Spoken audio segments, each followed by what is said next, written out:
Welcome to Access Granted, episode 2. I'm here with, as always, Rebekah and Nick. How are we today? I'm great. Yeah, great to see you, Rebekah. Yes, likewise. Apologies if there's any background noise. We've got everyone home today, so I'm just going to mute when I'm not talking so that it doesn't get captured. Okay.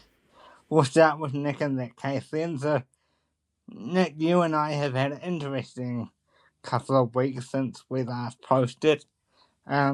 We've been talking, emailing media quite a bit, and we've had some success, which I'll get to later with the outcome of my issue.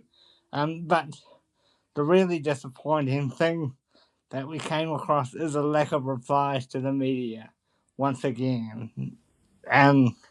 Really, another really disappointing week in regards to that, or a couple of weeks rather. Yeah, no, you're right. I mean, you and I think started a bit of a project this week to find out how many responses you would get to a clearly newsworthy story that had already been published and was in the news cycle.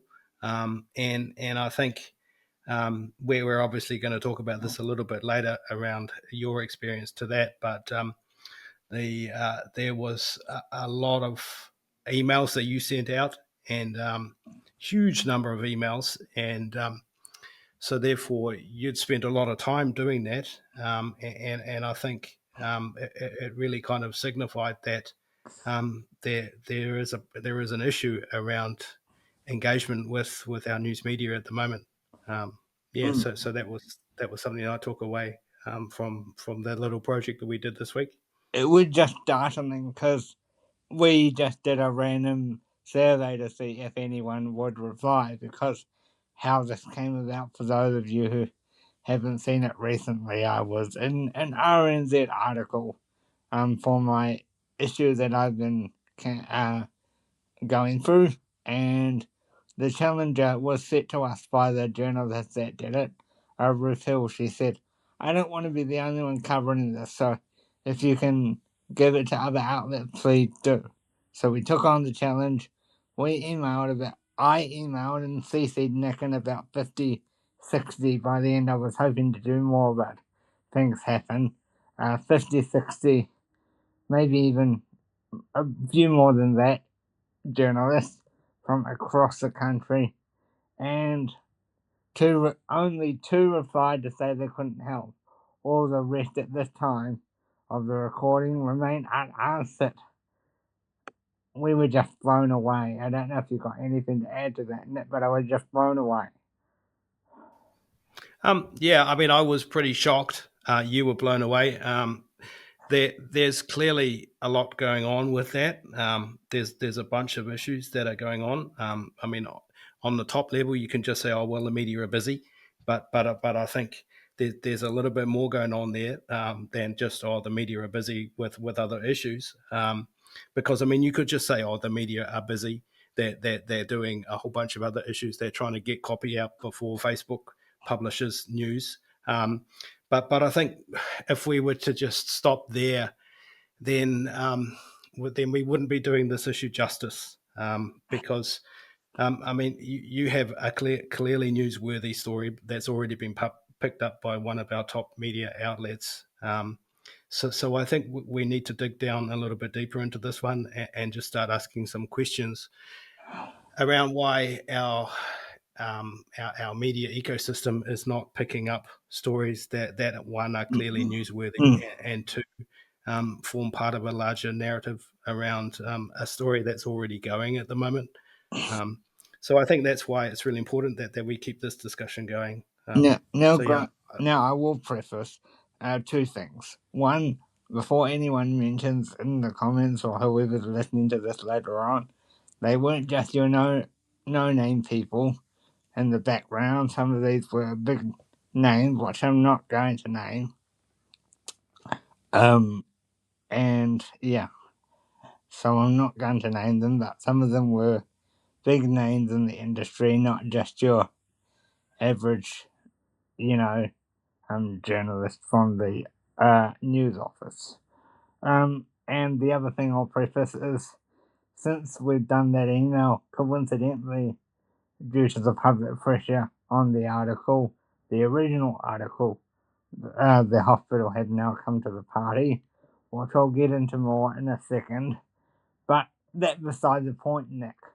They should still be replying even if the issue has been resolved to check in my opinion anyway. I don't know how you feel around that. Yeah, no, I agree. I mean, every story is newsworthy, and it deserves to have a reply in some context. So I agree with you on that. Some people, just before I get Rebekah to come in, some people argue, yes, it got sorted so they don't need a reply. But it's beside the point for me. I don't know if Rebekah's got anything to add around this. I think it's really tricky because there are a lot of pressures on media from a lot of different ways, and a number of news organisations have lost staff. And I think really what we're seeing is, because of that massive loss of staff, a lot of local news stories, newsworthy stories, aren't getting picked up. And what would happen before is that your local reporters would pick up a story, and then if there was interest, it would get elevated more nationally. And that's not really happening the same way. So there's a lot more pressure to get really newsworthy, shareable, clickable stories with a lot less resourcing. And I think this is one of the problems, downsides. One of the things that happens is that important stories don't get told. Yeah, and I would agree to a point because, there are not a lot of stuff. However, you do see the coverage in Nelson at the moment, but yet they're not willing to coverage myself. That's the issue that me and Nick have got. How do you feel about Rebekah's point, Nick? I mean, I agree. It's just absolutely true that our news media have been decimated in the last year, 2 years. That's not even up for debate. It's a true fact. So there are, whereas last year newsrooms were well staffed. Now they're not, and that's at the national level. You come down to the regional level, and it's even worse. And it's, Rebekah makes a really good point that these sort of stories, if they were being picked up at the regional level and then shared through the national news ecosystems, now they're just not being even picked up at that regional level. So that's undoubtedly true. I think if we kind of leave it at that point, and then just sort of say, oh well, that's true. Then we can't get our news into the news system. Then we'll just kind of go, okay.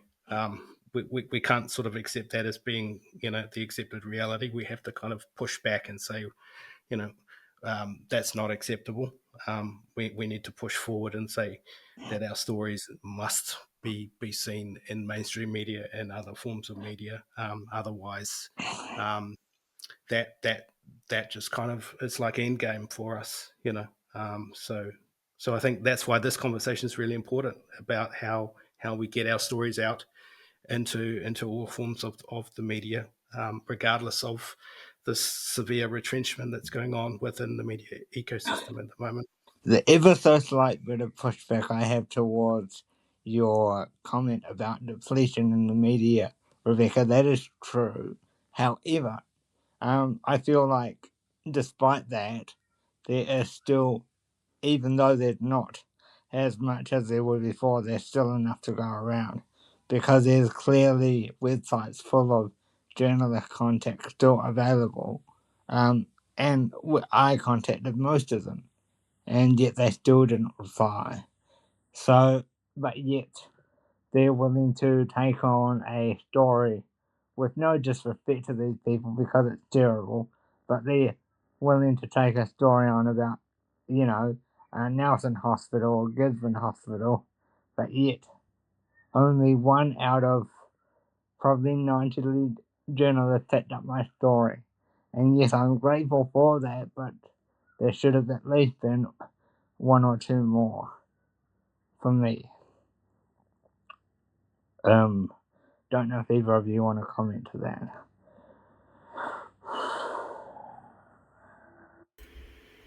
I think it represents, I mean, it's not just that the regular newsrooms have been decimated with staff, but also we're seeing a rise of a range of alternative media that are often politically aligned.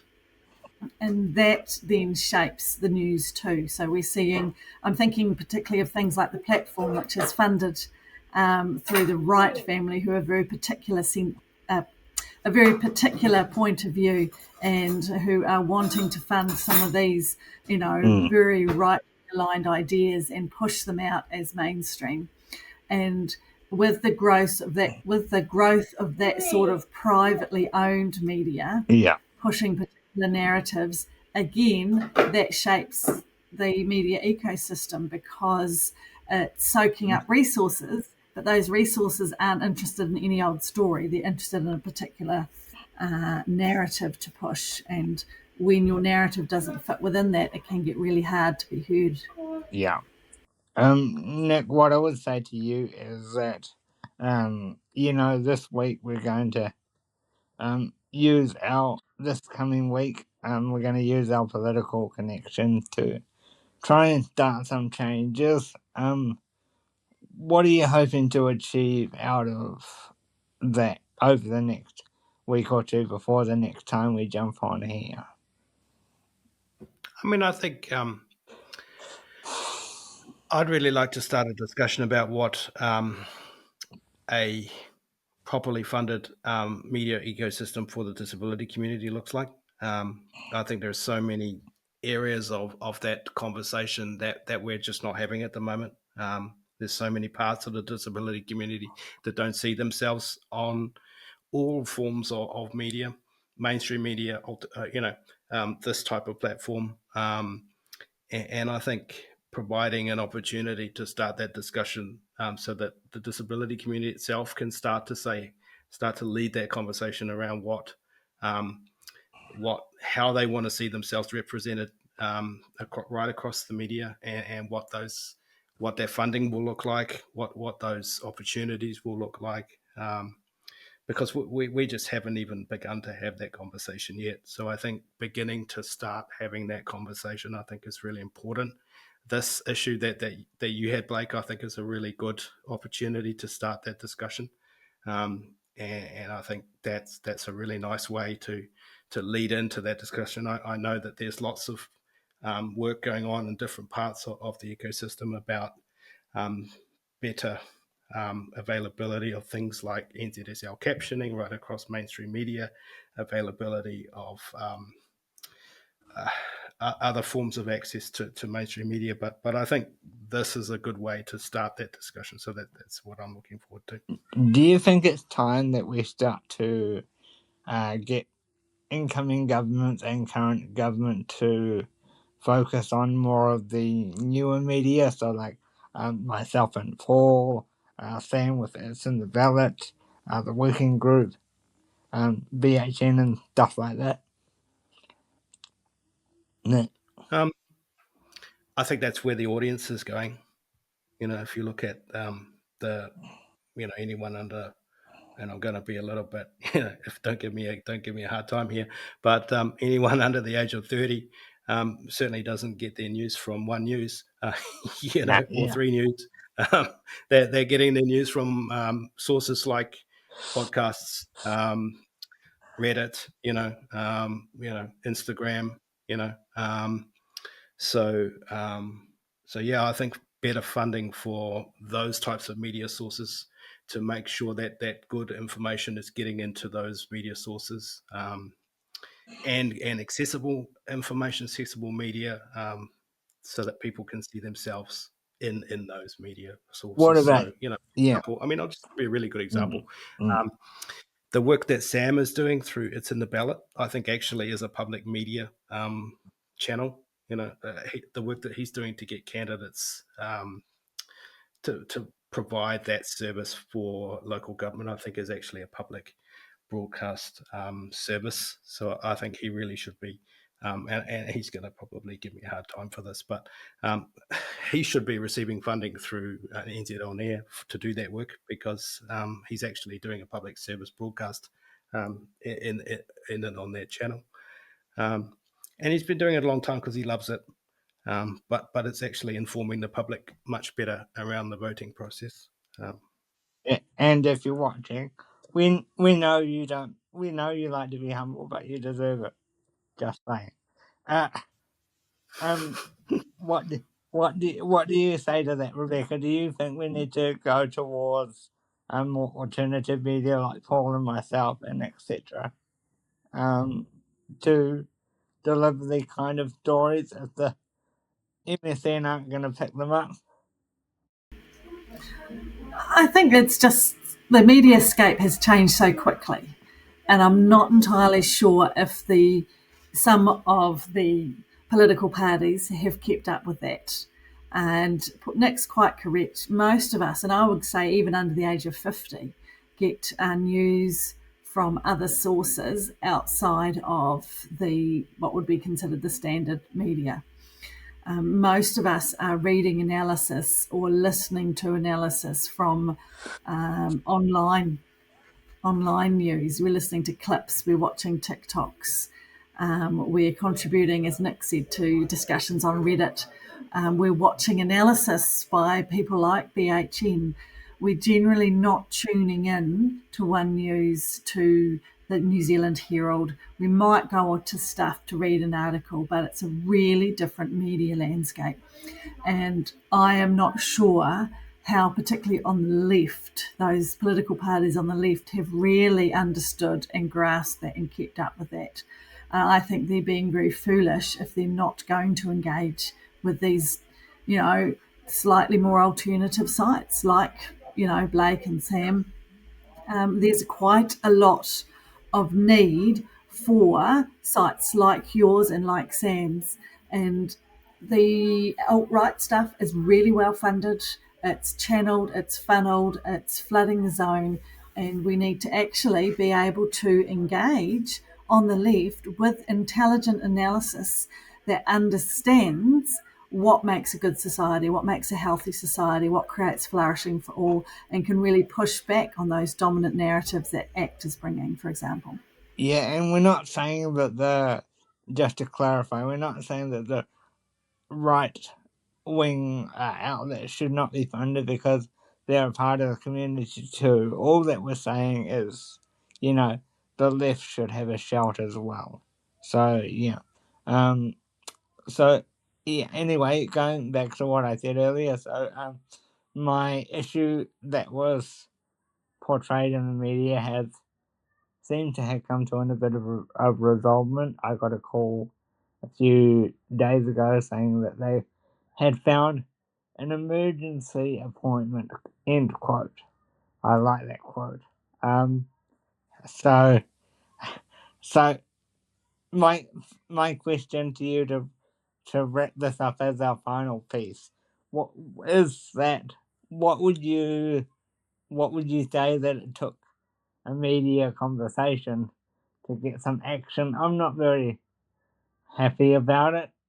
It's like we said to people this week, it should not take a media intervention to get the correct care you require. Yes, we're seeing that a lot lately, but it kind of needs to stop, in my opinion. And I'll let both of you speak to that.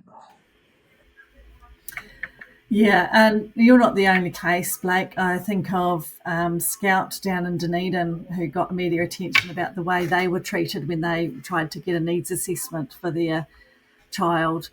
And really, it was only because Scout was able to leverage their media contacts and get it to national attention that they received an apology and a follow-up and all of that kind of things. And because Scout did that, it actually raised some other conversations for us. And it turns out there's several parents that are being treated that way by NASCs, and nobody knew because the services and the NASCs and the system is under so much financial pressure that it no longer becomes newsworthy when you get denied a service. You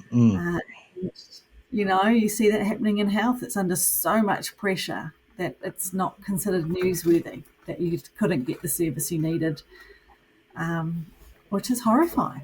Yeah, I know, Really and it's like, why should we have to rely on our media to stand up for us? Okay, yes, that's kind of part of their job, but on the other hand, we can't stand up for ourselves.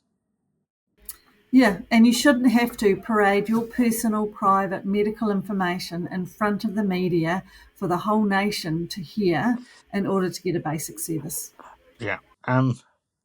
What was your takeaway, Nick, from hearing that I managed to get some resolvement after my story hit the media?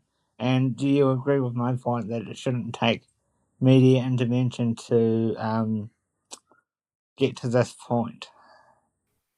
I mean, I was obviously pleased for you. I mean, obviously, I wouldn't want you to be sitting there in pain. No one does. That's not acceptable in any case. But I do agree. It's never acceptable that you should have to go to the media and trade your own, life circumstances and effectively put yourself out there in order to get something that most people in society outside of the disability community or people associated with it just pretty much get as a basic right to go to their local doctor, to go to a specialist and to receive treatment. And most members of the community would find this whole experience just so alien and so unusual because they've never experienced it before. Because for most members of the community, they just go to their doctor, they get a referral, they go to the specialist, and they get the treatment.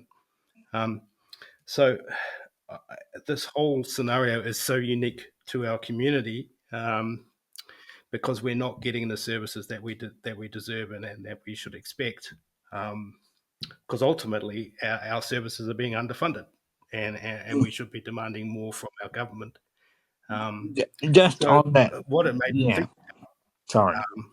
was that there are members in our community, which Rebekah has just spoken about, that are not able to speak out with the eloquence that you are, that this is happening to every day. And those are the ones that I was thinking about and really getting quite worried for, that this is going to happen more and more. And we just need to be really putting our foot down and just absolutely demanding that everyone has the right to access medical care and the services that they need, and that they shouldn't have to be going to the media every time, because that's just ridiculous. To finish on a positive note, though, because both of you would have been keeping an eye on the original post, the outpouring of support was quite touching. I've been keeping an eye on it the last 4 or 5 days since it came out, and it's been really touching for me to see all the supportive comments and just humbled by it, really. I've had personal messages, I've had comments with me tagged in them, I've had people sharing the original post, I've reposted it myself and had that shared, so that was really humbling. Did you notice anything before we go, Nick, about that you really took away?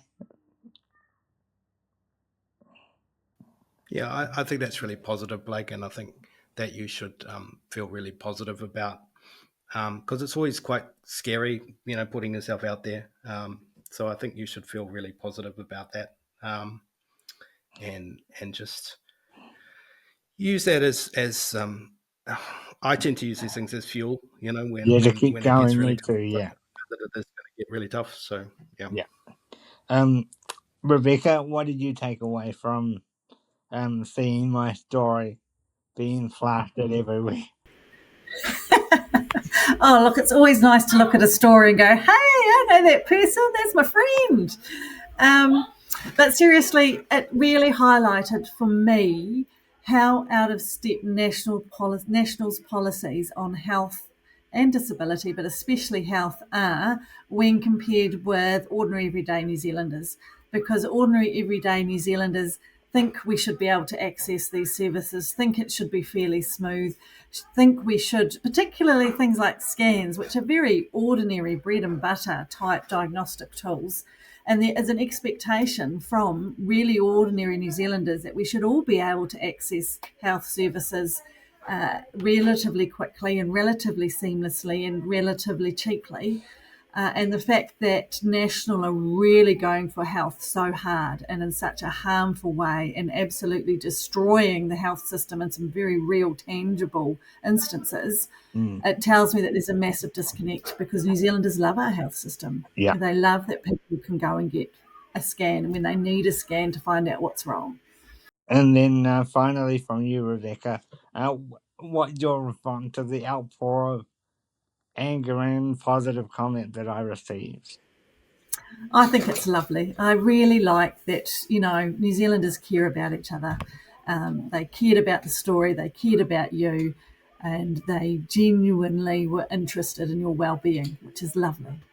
Yeah. It's nice to see that there's still some good humans in the world, and they're not all down the rabbit hole. But anyway, on that note, we will leave it there, and we will see you on the next episode of Access Grant.